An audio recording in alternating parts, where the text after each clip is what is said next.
அண்மித்த பகுதிகளில் சந்தேகத்துக்கிடமான வாகனங்கள் நோட்டம். தோண்ட தோண்ட குவிந்து கிடக்கும் எண்புக்கூடுகள். நிபந்தனை விதித்தால் பாரிய விலை உயர்வு. வாகன இறக்குமதிக்காக அரசாங்கம் முன்னதாகவே ஒதுக்கிய 200 மில்லியன் அமெரிக்க டாலர்களை பயன்படுத்துவதற்கு நிபந்தனைகள் விதிக்கக்கூடாது என்று இலங்கை வாகன இறக்குமதியாளர்கள் சங்கம் கோரியுள்ளது. துறைமுக அபிவிருத்தி அமைச்சர் பிரதி அமைச்சரை ஏன் இதுவரை விசாரணைக்கு உட்படுத்தவில்லை? நாமல் கேள்வி. துறைமுக அபிவிருத்தி அமைச்சர் பிரதி அமைச்சரை ஏன் இதுவரை விசாரணைக்கு உட்படுத்தவில்லை? நாமல் கேள்வி.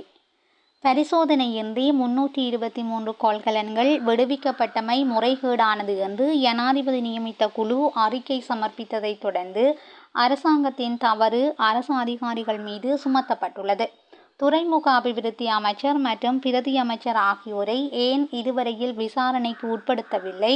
கொள்கலன்கள் விடுவிப்பு தொடர்பான விசாரணைகளின் முன்னேற்றம் என்னவென்று ஸ்ரீலங்கா பொதுஜன பெரமுனவின் பாராளுமன்ற உறுப்பினர் நாமல் ராஜபக்ச கேள்வி எழுப்பியுள்ளார். பாராளுமன்றத்தில் செவ்வாய்க்கிழமை நடைபெற்ற இறக்குமதி மற்றும் ஏற்றுமதி கட்டுப்பாட்டு சட்டத்தின் கீழ் பிரசுரிக்கப்பட்ட வர்த்தக மானியின் ஒழுங்கு விதிகள் மீதான விவாதத்தில் உரையாற்றுகையில் மேற்கண்டவாறு குறிப்பிட்டுள்ளார். அங்கு அவர் மேலும் உரையாற்றியதாவது: 75 ஆண்டுகால ஆட்சியினை விமர்சித்துத்தான் தேசிய மக்கள் சக்தி அரசாங்கம் ஆட்சிக்கு வந்தது. கடந்த 16 ஆண்டுகளாக உப்பு இறக்குமதி செய்யப்படவில்லை என்பதை அரசாங்கம் விளங்கிக் கொள்ள வேண்டும். மோசடி செய்வதாகத்தான் அத்தியாவசிய உணவுப் பொருட்கள் இறக்குமதி செய்யப்படுகின்றது என்று கடந்த காலங்களில் குறிப்பிட்டார்கள். இன்று அரிசி, தேங்காய், உப்பு என்று அத்தியாவசிய பொருட்கள் அனைத்தும் இறக்குமதி செய்யப்படுகின்றன. தாங்கள் குறிப்பிட்டதை போன்று மோசடி செய்ததற்காக அத்தியாவசிய பொருட்கள் இறக்குமதி செய்யப்படுகிறது என்று நாங்கள் கேட்கிறோம். அரசு நிர்வாகத்தில் இடம்பெறும் தவறுகள் மற்றும் குறைகள் அரசு அதிகாரிகள் மீது சுமத்திவிட்டு தப்பிக்கொள்ளும் புதிய கலாச்சாரத்தை இந்த அரசாங்கம் கடைபிடிக்கிறது. 323 கொள்கலன்கள் விடுவிப்பு விவகாரத்திலும் இந்த பிரச்சினை தோற்றம் பெற்றது. பரிசோதனையின்றி விடுவிக்கப்பட்ட 323 கொள்கலன்களில் என்ன இருந்தது என்பது எங்களுக்கு தெரியாது. பரிசோதனையின்றி விடுவிக்கப்பட்ட கொள்கலன்களில் என்ன இருந்தது என்பதை அறிவோம். அந்த கொள்கலன்கள் எங்குள்ளது என்று கடந்த காலங்களில் இந்த அரசாங்கத்தின் அமைச்சர்கள், பிரதி அமைச்சர்கள் குறிப்பிட்டார்கள். ஆனால் ஜனாதிபதியால் நியமிக்கப்பட்ட குழு இந்த கொள்கலன்கள் விடுவிப்பு தவறு என்று அறிக்கை சமர்ப்பித்தும் அரசு அதிகாரிகள் மீது பழி சுமத்துகிறார்கள். அரசாங்கத்தின் தவறுகளுக்கு அரசு அதிகாரிகள் பொறுப்பேற்கும் நிலைமை காணப்படுகிறது. ஜனாதிபதி பொது மன்னிப்பு விவகாரத்திலும் இவ்வாறான நிலைமையே காணப்படுகிறது. ஜனாதிபதியின் பொது மன்னிப்பின் பிரகாரமே குறித்த கைதி விடுவிக்கப்பட்டாரே தவிர சிறைச்சாலைகள் ஆணையாளர் நாயகத்தின் பொது மன்னிப்பில் அல்ல என்பதை குறிப்பிட்டு கொள்ள வேண்டும். ஜனாதிபதியின் பொது மன்னிப்பு விவகாரத்தில் ஜனாதிபதியின் செயலாளரோ நீதியமைச்சரோ அல்லது நீதியமைச்சின் செயலாளரோ பொறுப்பு கூறவில்லை. சிறைச்சாலை ஆணையாளர் நாயகம் சிறையில் உள்ளார். பரிசோதனையின்றி விடுவிக்கப்பட்ட 323 கொள்கலன்கள் தொடர்பில் பல முறைப்பாடு அளித்துள்ளதாக குறிப்பிட்டுள்ளீர்கள். அந்த விசாரணைகளில் முன்னேற்றம் என்ன? துறைமுக அமைச்சர் மற்றும் துறைமுக பிரதி அமைச்சர் இந்த கொள்கலன்கள் விடுவிப்பு பற்றி தமக்கு தெரியும் என்று ஆரம்பத்தில் குறிப்பிட்டார்கள். ஆனால் இதுவரையில் அவர்கள் விசாரணைக்குட்படுத்தப்படவில்லை. ஆனால் இவ்விடயம் பற்றி பாராளுமன்றத்தில் பேசிய தயாசிறி ஜெயசேகர மற்றும் அர்ச்சுனா ஆகியோர் குற்றப்புலனாய்வு பிரிவுக்கு அழைக்கப்பட்டார்கள். கொள்கலன்கள் விடுவிப்பு முறைகேடானது என்று ஜனாதிபதியால் நியமிக்கப்பட்ட குழு அறிக்கை சமர்ப்பித்துள்ள நிலையில் அடுத்த கட்ட நடவடிக்கைகளை மேற்கொள்ளாமல் அரசாங்கம் அமைதி காக்கிறது. அனைத்து தவறுகளையும் அரசு அதிகாரிகள் மீது சுமத்தினால் அரசு கட்டமைப்பு முழுமையாக வீழ்ச்சியடையும் எனவும் அவர் தெரிவித்துள்ளார். தோண்ட தோண்ட குவிந்து கிடக்கும் எண்புக்கூடுகள். யாழ்ப்பாணம் செம்மணி சிந்துபாத்தி மனித புதைக்குழியில் 13வது நாளாக நேற்றும் அகழ்வு பணிகள் முன்னெடுக்கப்பட்டன.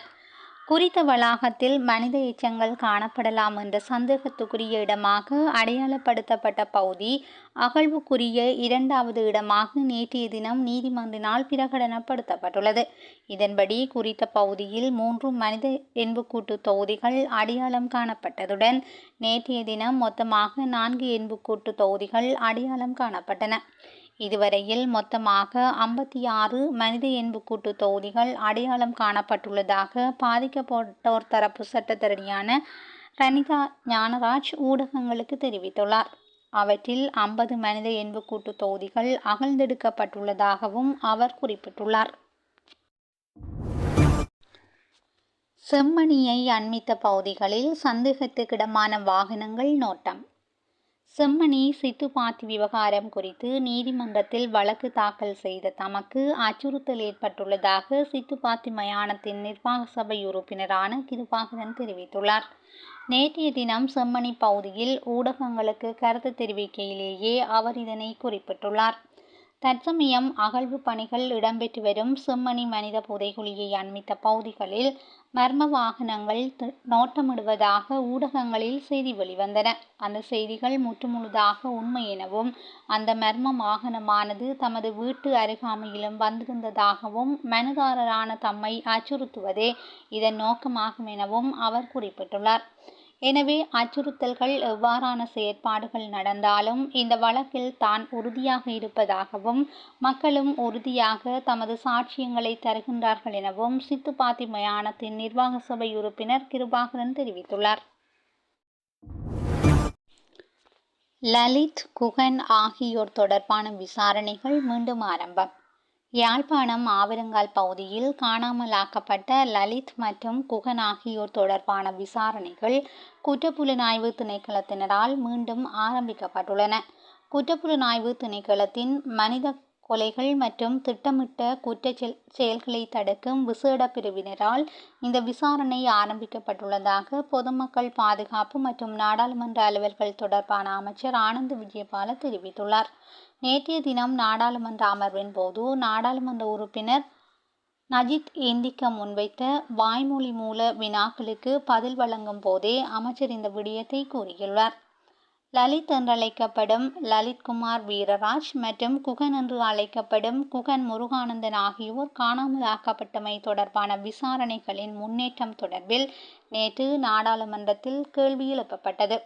இந்த சம்பவம் தொடர்பில் மல்லாகம் நீதவான் நீதிமன்றத்தால் முன்னெடுக்கப்பட்ட வழக்கு விசாரணை கிடப்பிலிடப்பட்டுள்ளதாக பொதுமக்கள் பாதுகாப்பு அமைச்சர் தெரிவித்துள்ளார். அந்த வழக்கிற்காக அச்சுவேலி காவல்துறையினரால் 17 தடவைகள் விசாரணை அறிக்கைகள் நீதிமன்றத்தில் சமர்ப்பிக்கப்பட்டுள்ளதாகவும் அவர் கூறியுள்ளார். இந்த பின்னணியில் குறித்த வழக்கு தொடர்பான விசாரணைகளின் முன்னேற்றங்களை காண முடியவில்லை என காவல்துறையினரால் நீதிமன்றத்துக்கு அறிவிக்கப்பட்டுள்ளது.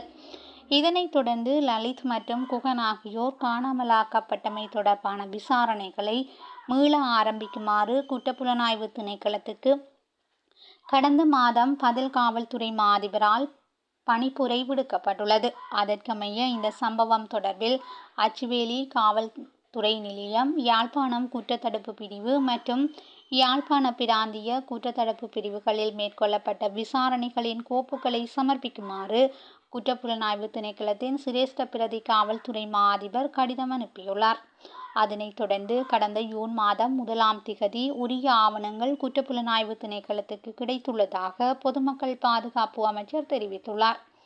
இவற்றை அடிப்படையாக கொண்டு குற்றப்புலனாய்வு திணைக்களத்தின் மனித கொலைகள் மற்றும் திட்டமிட்ட குற்றச் செயல்களை தடுக்கும் விசேட பிரிவினரால் விசாரணைகள் ஆரம்பிக்கப்பட்டுள்ளன. யாழ்ப்பாண நகரில் நடைபெறவிருந்த காணாமல் ஆக்கப்பட்டோரின் உறவினர்களின் போராட்டத்தை ஒழுங்கமைப்பதில் ஈடுபட்டிருந்த முன்னிலை சோசலிச கட்சியின் செயற்பாட்டாளர்களான லலித்குமார் வீரராஜ் மற்றும் குகன் முருகானந்தன் ஆகியோர் ஆவரங்காலில் வைத்து 2011ஆம் ஆண்டு டிசம்பர் மாதம் காணாமல் ஆக்கப்பட்டனர். இதேவேளை யுத்தம் மௌனிக்கப்பட்டதன் பின்னர் வடக்கு கிழக்கு மாகாணங்களில் இடம்பெற்றதாக கூறப்படும் காணாமல் ஆக்கப்பட்டமை தொடர்பான 4 சம்பவங்கள் குறித்து குற்றப்புலனாய்வு பிரிவினர் விசாரணைகளை முன்னெடுத்துள்ளனர். இதனிடையே காணாமல் ஆக்கப்பட்டமை தொடர்பான 6 சம்பவங்கள் தொடர்பில் கொழும்பு குற்றத்தடுப்பு பிரிவின் விசாரணைகளை மேற்கொண்டு வருவதாக பொதுமக்கள் பாதுகாப்பு அமைச்சர் ஆனந்த் விஜயபால தெரிவித்துள்ளார். ஸ்டேல் கொடியை மிதித்தவர் பயங்கரவாத தடை சட்டத்தின் கீழ் தடுத்து வைப்பு. ஸ்டேலிய கொடியை மிதிக்கும் வகையில் காணொளியை இன்ஸ்டாகிராமில் பதிவிறக்கியமைக்காக 21 வயதுடைய மொஹமட் ரிஃபாஸ் மொஹமட் ஹஹைல் என்ற இளைஞன் பயங்கரவாத தடுப்புச் சட்டத்தின் கீழ் கடந்த 9 மாதங்களாக தடுத்து வைக்கப்பட்டுள்ளதாக சர்வதேச செய்தி நிறுவனம் ஒன்று தெரிவித்துள்ளது. மாவனெல்லியைச் சேர்ந்த கஹைல் தனது தேசிய அடையாள அட்டையை எடுத்துச் செல்லாதமைக்காக 2024ஆம் ஆண்டு அக்டோபரில் ஸ்டேலிய தூதரக வளாகத்துக்கு அருகில் வைத்து கைது செய்யப்பட்டார். பின்னர் தமது அடையாள அட்டையை நீதிமன்றில் சமர்ப்பித்த பின்னர் அவர் விடுவிக்கப்பட்டார். எனினும் இன்ஸ்டாகிராம் காணொளி தொடர்பாக அவர் மீண்டும் கைது செய்யப்பட்டு பயங்கரவாத தடை சட்டத்தின் கீழ் விளக்கமறியலில் வைக்கப்பட்டுள்ளார். அவருக்கு எதிராக இதுவரை முறையான குற்றச்சாட்டுகள் எதுவும் பதிவு செய்யப்படவில்லை என்று அவரது சட்டத்தரணி தெரிவித்துள்ளார். இது குறித்து இலங்கை மனித உரிமைகள் ஆணைக்குழுவுக்கும் தகவல் தெரிவிக்கப்பட்டுள்ளது. இந்த நிலையில் அவரின் வழக்கு விசாரணை இன்று இடம்பெறவுள்ளதாக காவல்துறை தரப்பை மேற்கோள் காட்டி குறித்த சர்வதேச செய்தி நிறுவனம் தகவல் வெளியிட்டுள்ளது. நிபந்தனை விதித்தால் பாரிய விலை உயர்வு. வாகன இறக்குமதிக்காக அரசாங்கம் முன்னதாகவே ஒதுக்கிய 200 மில்லியன் அமெரிக்க டாலர்களை பயன்படுத்துவதற்கு நிபந்தனைகள் விதிக்கக்கூடாது என்று இலங்கை வாகன இறக்குமதியாளர்கள் சங்கம் கோரியுள்ளது. குறித்த 200 மில்லியன் டாலர்களை பயன்படுத்த நிபந்தனைகள் ஏதும் விதிக்கப்படுமானால் அது உள்ளூர் வாகன சந்தையில் பாரிய விலை உயர்வை ஏற்படுத்தும் என்று சங்கத்தின் தலைவர் பிரசாத் மானகே எச்சரித்துள்ளார். இறக்குமதிகளை மீண்டும் ஆரம்பிப்பதற்கு ஆரம்பத்தில் 1 பில்லியன் அமெரிக்க டாலர்கள் ஒதுக்கப்பட்டன. இதன் அடிப்படையில் வாகன இறக்குமதிக்காக சுமார் 800 மில்லியன் அமெரிக்க டாலர்கள் மதிப்புள்ள வங்கி நாணய கடிதங்களை நிதி நிறுவனங்கள் திறந்துள்ளன. இந்த நிலையில் மீதமுள்ள 200 மில்லியன் அமெரிக்க டாலர்கள் திட்டமிட்டபடி இறக்குமதிக்கு கிடைக்குமா என்பதை உறுதிப்படுத்திக் கொள்வதற்கு அரசு அதிகாரிகளுடன் பேச்சுவார்த்தை நடத்தப்படும் என இலங்கை வாகன இறக்குமதியாளர்கள் சங்க தலைவர் தெரிவித்துள்ளார். எவ்வாறாயினும் வாகன இறக்குமதி குறித்து கவலைகளை அமைச்சரவை பேச்சாளரும் அமைச்சருமான நலிந்த ஜெயதிச நிராகரித்துள்ளார். இந்த விடயத்தில் தேவையற்ற பயம் உருவாக்கப்படுவதாக அவர் கூறியுள்ளார். வாகன இறக்குமதிக்காக ஒதுக்கப்பட்ட நிதி வரம்பை நீக்குவது குறித்து எந்த கலந்துரையாடலும் நடத்தப்படவில்லை என்றும் அவர் குறிப்பிட்டுள்ளார். பொரளையில் துப்பாக்கிச்சூடு. கொழும்பு பொரளை லெஸ்லி ரணல மாவத்தை பகுதியில் துப்பாக்கிச்சூட்டு சம்பவம் ஒன்று பதிவாகியுள்ளது. இந்த துப்பாக்கிச்சூட்டு சம்பவம் நேற்று பதிவானதாக பொரளை காவல்துறையினர் தெரிவித்துள்ளனர். இந்த நிலையில் சம்பவம் தொடர்பில் காவல்துறையினர் விசாரணைகளை ஆரம்பித்துள்ளனர். அறநெறி பாடசாலை ஆசிரியர்களுக்கு 7500 ரூபாய் கொடுப்பனவு. அறநெறி பாடசாலை ஆசிரியர்களுக்கு கொடுப்பனவொன்றை வழங்குவதற்கு அமைச்சரவை அங்கீகாரம் வழங்கியுள்ளது.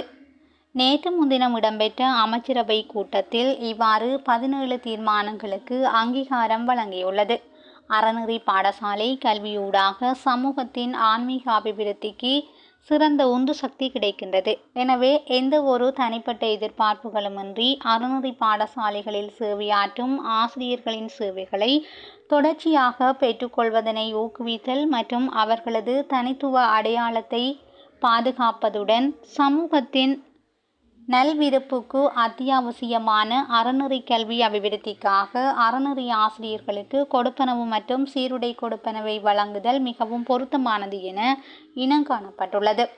அதற்கமைய 2026ஆம் ஆண்டு தொடக்கம் பௌத்த, இந்து, இஸ்லாமிய, கிறிஸ்தவ மற்றும் கத்தோலிக்க மதங்களுக்குரிய பதிவு செய்யப்பட்ட அறநெறி பாடசாலைகளில் 1 ஆண்டு கால தொடர்ச்சியான சேவை காலத்தை நிறைவு செய்த ஆசிரியர்களுக்கு ஆசிரியர் கொடுப்பனவு மற்றும் சீருடை கொடுப்பனவு அடங்கலாக 7500 ரூபாய் தொகையை ஆண்டுக்கு ஒரு தடவை செலுத்துவதற்காக புத்த சாசன, மத மற்றும் கலாச்சார விவகார அமைச்சர் சமர்ப்பித்த யோசனைக்கு அமைச்சரவை அங்கீகாரம் வழங்கியுள்ளது. தொலைபேசியில் உரையாடியவரை பலியெடுத்த தொடருந்து. மட்டக்களப்பு கருப்பங்கேணி பகுதியில் தொடரூந்தில் மோதுண்டு இளைஞர் ஒருவர் உயிரிழந்துள்ளார். மட்டக்களப்பிலிருந்து கொழும்பு நோக்கி பயணித்த தொடரூந்தில் மோதுண்டே அவர் நேற்று அதிகாலை உயிரிழந்ததாக காவல்துறையினர் தெரிவித்துள்ளனர். சம்பவத்தில் கருப்பங்கேணி பகுதியைச் சேர்ந்த 23 வயது இளைஞனே உயிரிழந்துள்ளார். இந்த நிலையில் உயிரிழந்தவரின் சடலம் பிரேத பரிசோதனைக்காக மட்டக்களப்பு போதனா வைத்தியசாலையில் வைக்கப்பட்டுள்ளது. தொடருந்து கடவையிலிருந்து தொலைபேசியில் உரையாடி கொண்டிருந்த நிலையிலேயே அவர் தொடருந்தில் மோதுண்டதாக அந்த பகுதியில் உள்ள மக்கள் தெரிவிக்கின்றனர். அதிகரித்து செல்லும் உயிரிழப்புகளின் எண்ணிக்கை. அமெரிக்காவின் டெக்காஸ் மாநிலத்தில் ஏற்பட்ட வெள்ள அனர்த்தத்தில் சிக்குண்டு உயிரிழந்தவர்களின் எண்ணிக்கை 109 கடந்துள்ளது. உயிரிழந்தவர்களின் 30 சிறுவர்கள் உள்ளடங்குவதாக தெரிவிக்கப்பட்டுள்ளது. மேலும் 161 பேர் காணாமல் போயுள்ளதாக வெளிநாட்டு ஊடகங்கள் தெரிவிக்கின்றன. அவர்களை தேடும் பணிகள் இன்னும் தொடர்ந்தும் முன்னெடுக்கப்பட்டு வருவதாக அமெரிக்க அதிகாரிகள் தெரிவித்துள்ளனர். இந்துக்களை தோற்றும் விடுதலை புலிகளை போற்றும் சத்யராஜ். தமிழக நடிகர் சத்யராஜ் மீது சட்ட ரீதியாக நடவடிக்கை எடுக்க வேண்டும் என்று கோரி முறைப்பாடு ஒன்று பதிவு செய்யப்பட்டுள்ளது. சென்னை காவல்துறை ஆணையாளர் அலுவலகத்தில் பாரத் ஹிந்து முன்னணி அமைப்பு இந்த முறைப்பாட்டை பதிவு செய்துள்ளது. சென்னையில் கடந்த மாதம் விடுதலை சிறுத்தைகள் கட்சியினர் நடத்திய விருது வழங்கும் நிகழ்வில் நடிகர் சத்யராஜ் பங்கேற்று உரை நிகழ்த்தியிருந்தார். அதன்போது இந்து கடவுள்கள் கற்பனைகள் மிகைப்படுத்தப்பட்டவை, மாயை என அவர் குறிப்பிட்டதற்கு எதிராக இந்த முறைப்பாடு பதிவு செய்யப்பட்டுள்ளது. அத்துடன் இந்திய முன்னாள் பிரதமர் ராஜீவ்காந்தி மீது தற்கொலை படை தாக்குதல் நடத்திய தமிழீழ விடுதலை புலிகள் அமைப்பினரையும் அதன் தலைவரையும் அவர் புகழ்ந்து பேசியதாகவும் முறைப்பாட்டில் தெரிவிக்கப்பட்டுள்ளது. ஸ்ரீகாந்த் கிருஷ்ணாவிற்கு நிபந்தனைகளுடன் கூடிய பிணை. இந்தியாவின் தமிழகத்தில் போதைப்பொருள் தொடர்பான குற்றச்சாட்டில் கைது செய்யப்பட்ட தென்னிந்திய நடிகர்களான ஸ்ரீகாந்த் மற்றும் கிருஷ்ணாவை நிபந்தனை பிணையில் செல்வதற்கு சென்னை மேல் நீதிமன்றம் அனுமதி வழங்கியுள்ளது. போதைப்பொருள் பயன்படுத்திய குற்றச்சாட்டில் கடந்த ஜூன் மாதம் 23 நடிகர் ஸ்ரீகாந்த் கைது செய்யப்பட்டார். இதனைத் தொடர்ந்து ஜூன் மாதம் 26 நடிகர் கிருஷ்ணாவும் அதே குற்றச்சாட்டில் கைது செய்யப்பட்டார். இருவரும் பிணை கோரி சென்னை போதைப்பொருள் கடத்தல் தடுப்பு பிரிவு விசேட நீதிமன்றத்தில் மனு தாக்கல் செய்தனர். எனினும் கடந்த சில நாட்களுக்கு முன்னர் அந்த மனுவை நீதிமன்றம் தள்ளுபடி செய்திருந்தது. இதனையடுத்து அவர்கள் இருவரும் சென்னை மேல் நீதிமன்றத்தில் மனு தாக்கல் செய்தனர். இதனை விசாரித்த சென்னை மேல் நீதிமன்றம் இருவருக்கும் நேற்று நிபந்தனை பிணை வழங்கி உத்தரவிட்டுள்ளது. அதிகரித்து செல்லும் உயிரிழப்புகளின் எண்ணிக்கை. அமெரிக்காவின் டெக்காஸ் மாநிலத்தில் ஏற்பட்ட வெள்ள அனர்த்தத்தில் சிக்குண்டு உயிரிழந்தவர்களின் எண்ணிக்கை 109 கடந்துள்ளது. உயிரிழந்தவர்களின் 30 சிறுவர்கள் உள்ளடங்குவதாக தெரிவிக்கப்பட்டுள்ளது. மேலும் 161 பேர் காணாமல் போயுள்ளதாக வெளிநாட்டு ஊடகங்கள் தெரிவிக்கின்றன. அவர்களை தேடும் பணிகள் இன்னும் தொடர்ந்தும் முன்னெடுக்கப்பட்டு வருவதாக அமெரிக்க அதிகாரிகள் தெரிவித்துள்ளனர். செய்திகளை உடனுக்குடன் தெரிந்து கொள்ள SL தமிழ் வலையொலி பக்கத்துடன் இணைந்திருங்கள். நன்றி, வணக்கம்.